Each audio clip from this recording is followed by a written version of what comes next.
Hello, Luleå Pride. Welcome all Pride celebrators, viewers, and listeners to this panel discussion on the topic, how do we create an anti-racist LGBTIQ movement? My name is Kristina Ullgren, and I will be leading the discussion today.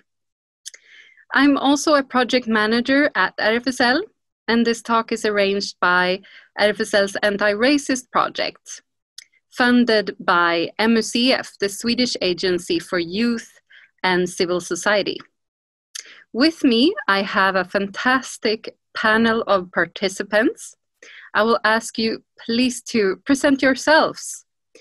Elias, would you like to begin?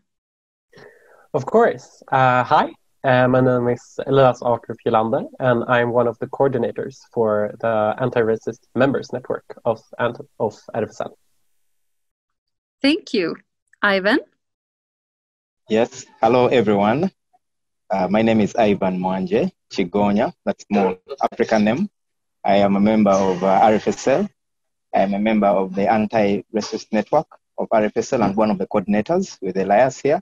And I am also a member of RFSL UHARED here in Borås. Nice to be here, and I hope we have a good time. Thank you, Ivan. And you are joining us from a train today. Absolutely. Interesting times. Good to have you with us. And Deidre? Yes, hello, my name is Deidre Palacios. I am the president of RFSL, and I've been actively working with anti-racism within the organization since like 2014, something. So, yeah, hello. Thank you all for joining us today. Before we begin, I would like to start off with introducing our topic and RFSL's anti-racist project. This year, 2020, has not only been marked by the COVID-19 pandemic, but also an increased criticism of the racism in society, thanks to the Black Lives Matter movement that has raised awareness of the police brutality, violence, and killings globally, but also other expressions of racism globally. In this talk, we want to address the racism that exists in the LGBTIQ movement and how we can create an anti-racist movement. RFSL has, during the last 2 years, been running a specific anti-racist project with funds from MUCF. Our goal has been to gather more knowledge about LGBTIQ people who experience racism within the society and within the organization, and also raise awareness about this. In this work, we have received several stories of experiences of both direct and indirect racism within the community and RFSL. Examples such as being met by racist and sexist comments, ignorance or silencing of white privilege, and being seen as a killjoy or aggressive for raising critique of structural racism, for raising critique of white privilege within the community and the organization. And this work and the mapping has sparked a series of internal trainings on the topic of anti-racism within RFSL, and also has sparked the start of a separatist anti-racist membership network that Ivan and Elias represents here today. And during the project, our largest activity has been the production of a podcast series, also called the Q-Studion. The podcast has been made by and for racialized LGBTIQ people who experience racism. The purpose has been to create a safe space where you can listen to your peers, other people with the same experiences, and also share tools and survival strategies in a racist world. 2 of Q-Studion's episodes will be released in English during the fall, and the 2 seasons of the Q-Studion in Swedish can be found on Spotify or in other podcast apps and at rfsl.se. So with that short information about the project, we will dive into discussion with you in the panel. The topic of the discussion is, as already mentioned, how do we create an anti-racist LGBTIQ movement? I want to ask you in the panel, why is this not the case already? What is the problem? And what challenges do you see with creating an anti-racist LGBTIQ movement? We start now with you, Deidre. Yeah, very interesting question. I think there are a lot of motives to why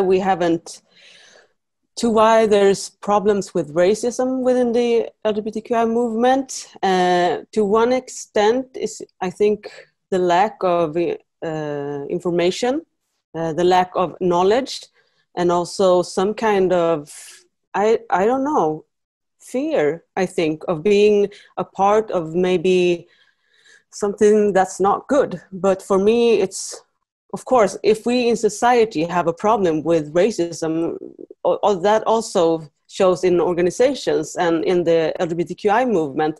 And this is an issue not only raised, about the Swedish LGBTQI organizations, communities, but also around the world. And so I think that we have a lot of work in front of us to do in this matter, but we have to really collect information about experiences of racism and create spaces where we can speak about this. Thank you. Elias, would you like to continue? Of course. And I think that the biggest reason for the fact that we don't have an anti-racist LGBTQI movement is the fact that you are oppressed through one power structure because you're LGBTQI doesn't make you anti-racist. And that's many LGBTQI people who do not experience racism who I have met have been almost skeptical to the fact that they can be racist because I've experienced homophobia, so I can't be racist, which is just not true because you can be complicit in one power structure when you're oppressed through another. I also think that the society's view of being queer as being it's white to be queer because in other places outside of Europe they don't have queer people. I think that mindset feeds into the same narrative that queerness is something new and European and white, and that that setting almost creates a tension when you walk into a LGBTQI meeting place which is almost entirely white, and it's hi, and every time you bring up anything when you've experienced a racist thing, you almost are met with skepticism to the fact that racism exists within the community. And I think that I want to tie that together with what Deidre said about education and having separatist spaces. Thank you. Thank you so much. Ivan. Yes. Can you hear me? Yes, we can hear you. Absolutely. Thank you for the beautiful introduction. And I also want to thank my co-attendants for the points raised. But to me, it's quite a big question you've asked today for us to talk at this moment and given the time. But one of the things, as I have been continuously reading about racism, developing such interest as a person of color, is the starting point itself. What are we talking about? What is racism? So in many parts of the world, which are quite dominated, we don't know what racism is. We don't know. What does it look like? How does it smell? So not knowing what is, we cannot solve something we don't know. So we don't know what racism is. We don't know something called supremacy. We don't know the dominance of the white people with the majority of the LGBT elements is very predominant. We don't know why that's there. So there are certain things which are natural and have not been defined, and we put ourselves there. So I think the start point is the lack of knowledge, as Deidre has said. We don't have knowledge to define, to know what racism is, where does it start and where does it end. So that's one of the biggest problems. And the thing is, we have problem now. And as the LGBT movement, we always tend to think, mainly maybe within the white circles, we tend to think racism is not, it was a thing of the past. It is not something that we can talk about in this century. But from discussing it and talking about it, saying it is not something that is recent, it is something way before. That was one of the other challenges. Yes.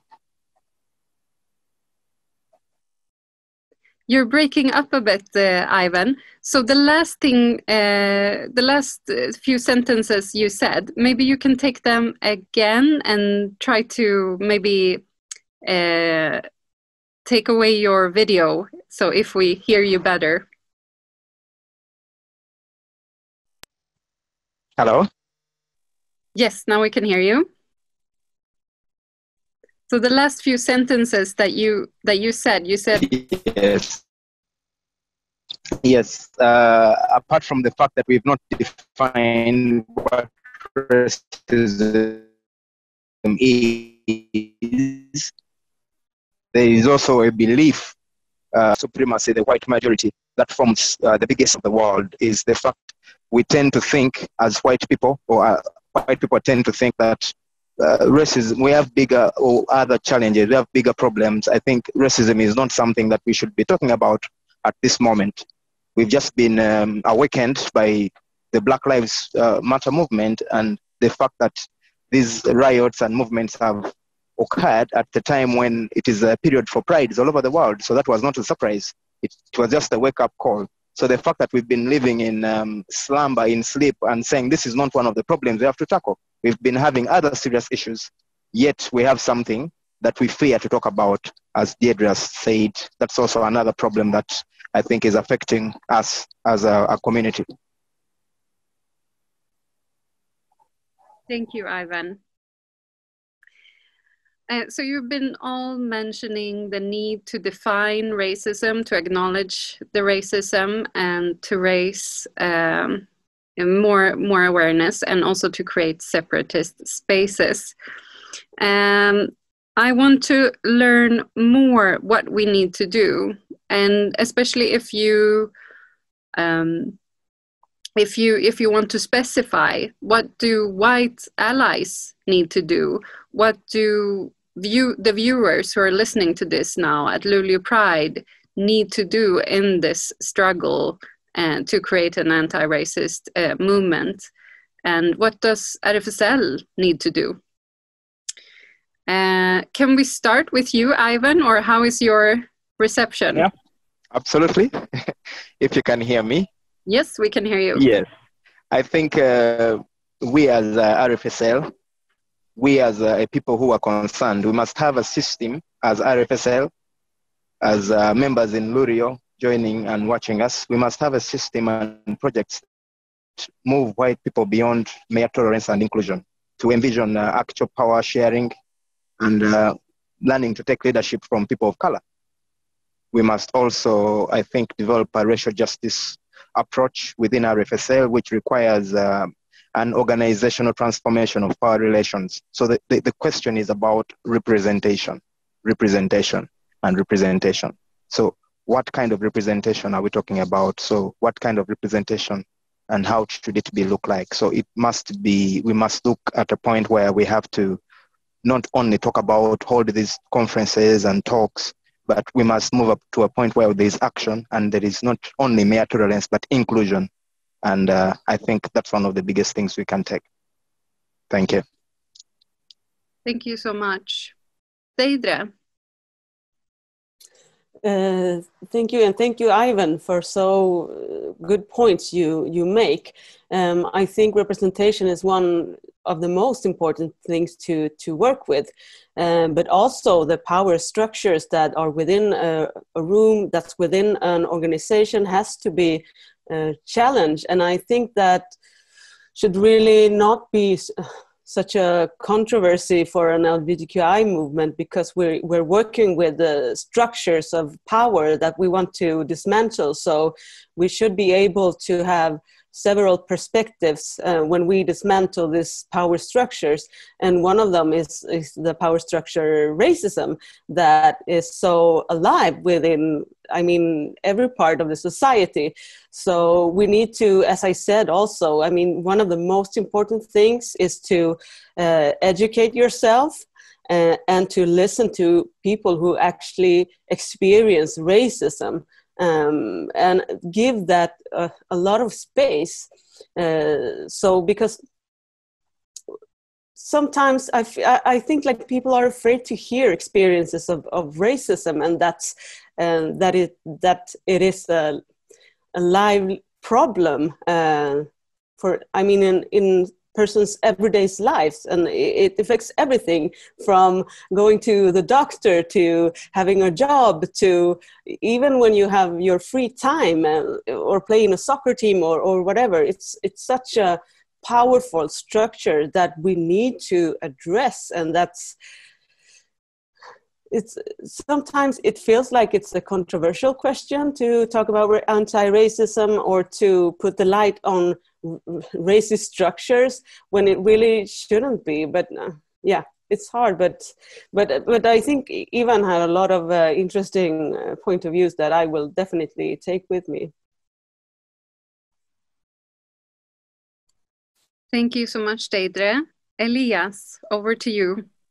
Yes, I just want to continue on what Deidre said, like at the last of their points. I think that people, like Deidre said, like they're afraid to hear like how people who experience racism because they're like, it's a defense mechanism that you don't want to see yourself like being complicit in this like big power structure, and that by not hearing other people's experiences with racism, you can almost like erase your own privilege because you're ashamed that you live in a racist world, but you don't want to acknowledge it, basically. I think like RFSL as an organization, we need to reflect on who's a member of RFSL, because we're a very like white, very, very, very Swedish organization, and that our organization is not more than its members. And if we as an organization want to be like more anti-racist, I think that a very good first step is to like include people who experience racism in our organization in a better way. I also think that like if one as a private person, like just me, want to do something, I think that like what's very much most important is to be willing to say something. Like when your old grumpy grandpa makes a racist joke, like just say that, hi, this is not okay.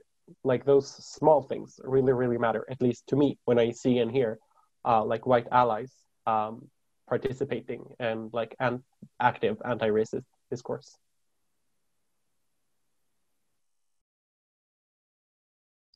Thank you so much. You've been mentioning what everyone can do who's listening, what white allies can do, and what RFSL needs to do. But I just want to repeat, or if you can maybe come up with more concrete tips on how we as the viewer and listener, if we want to learn more or do more anti-racist work, what can we do? If you have one tip, one concrete thing after watching this discussion. Let's start with Deidre.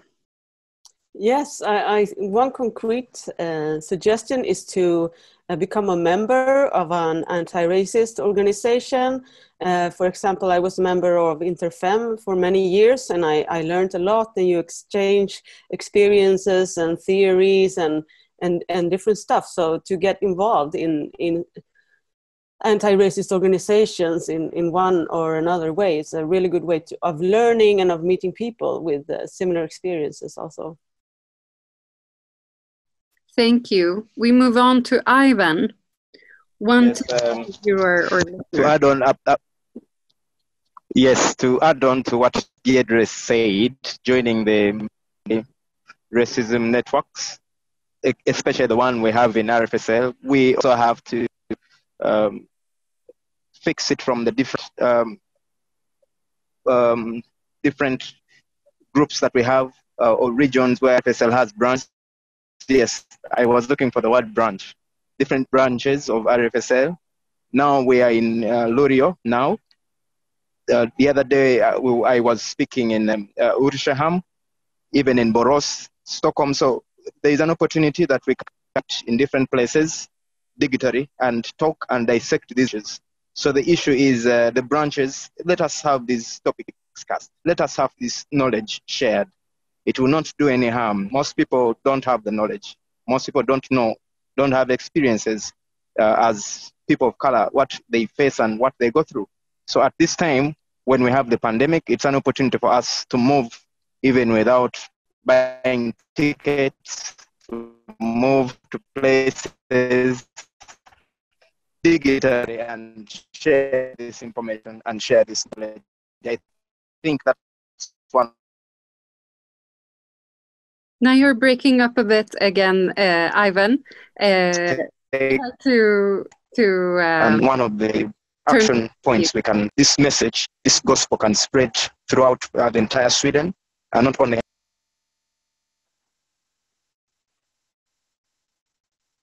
Ivan, are you with us? Hello? Hello, now you're with us again. Can you hear me? Now we can hear you. Please repeat yes. The last couple of things you said. Now you're breaking up again. Yes. Let's pause a bit, and you can come back when Elias has. The last. We will come back to. We will come back to you, Ivan, in the end. Okay, please. So over to you, Elias. Before Ivan can finish all his points, tips to the viewers, listeners, on what to do practically after this talk.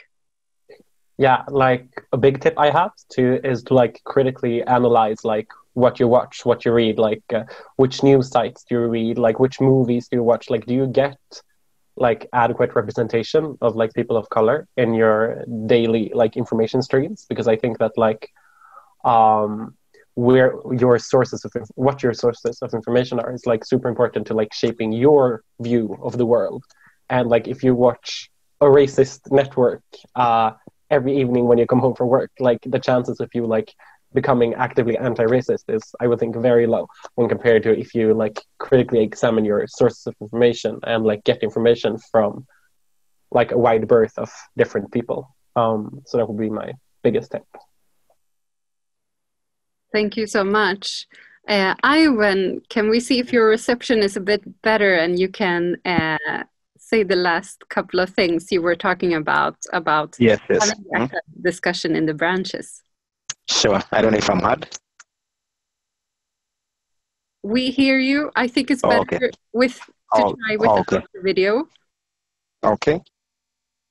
The reception usually gets better. Now we hear you. Okay. I was saying that with taking all the good points that have been mentioned by Elias and Deirdre, we must also spread this gospel to all other parts of Sweden. Let it not only stop in Luleå, let it not only stop in Stockholm, let it move as far as all the branches we have within RFSL. So having these digital talks at this time when we cannot move because of the pandemic will go a long way in spreading the information, having the knowledge out there so that different branches, different newcomer groups, different stratas or groups within RFSL can know what racism is and find a way of tackling it. We can also create our own literature. I know we had just started as a network within RFSL for racism, and Corona hit us hard. But I think with the Q Studio, us creating much more literature to spread it, then that can be the way to go. Yeah. Thank you so much. That was our last question in this panel. I want to thank you all in the panel for sharing your experiences and expertise about these issues, and thank you for your important work and activism. And thank you all viewers, listeners joining us online. Don't forget to listen to RFSL's podcast, Q-Studion, and we have also produced during the fall an Asylum podcast. It can be found on Spotify, podcast apps, and at rfsl.se. It can also be used as a discussion or a study group, and material for that you will find at rfsl.se. Please give your support to RFSL by becoming a member via our website. And also do let us know if you want to join our work within the Separatist Anti-Racist Membership Network. And contact information can also be found on our website or at the program information at Luleå Pride. Happy Luleå Pride. Thank you and goodbye.